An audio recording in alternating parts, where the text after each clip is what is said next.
Hi friends, நம்ம தீபாவளிக்கு ரவா லட்டு செஞ்சுக்கலாம். அதுக்கு ஒரு 1/2 கிலோ ரவை எடுத்துருக்கிறேன் நான். அப்புறம் தேவையான அளவு திராட்சை முந்திரி எடுத்துக்கோங்க. ஒரு வடக்கல் வச்சு நெய் போட்டு திராட்சை முந்திரியெல்லாம் வறுத்து எடுத்துக்கலாம். அதே வடக்கல்ல இன்னும் கொஞ்சம் நிறைய நெய் விட்டு ரவையை நல்லா ப்ரௌன் கலராக தீயாமல் வறுத்து எடுத்துக்கலாம். தேவைப்பட்டால் கொஞ்சம் எக்ஸ்ட்ரா நெய் விட்டுக்கலாம்.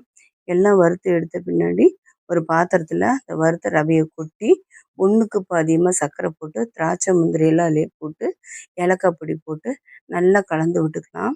அப்புறம் கொஞ்சம் பால் பாதி ஆறின உடனே பாலை காய்ச்சி பாதி ஆறின உடனே கொஞ்சம் கொஞ்சமாக ஊற்றி இந்த மாதிரி உருண்டை பிடிச்சி பிடிச்சி எல்லாம் கை பொறுக்கிற சூட்டில் எல்லாம் உருண்டை பிடிச்சி இப்படி வச்சிடணுங்க.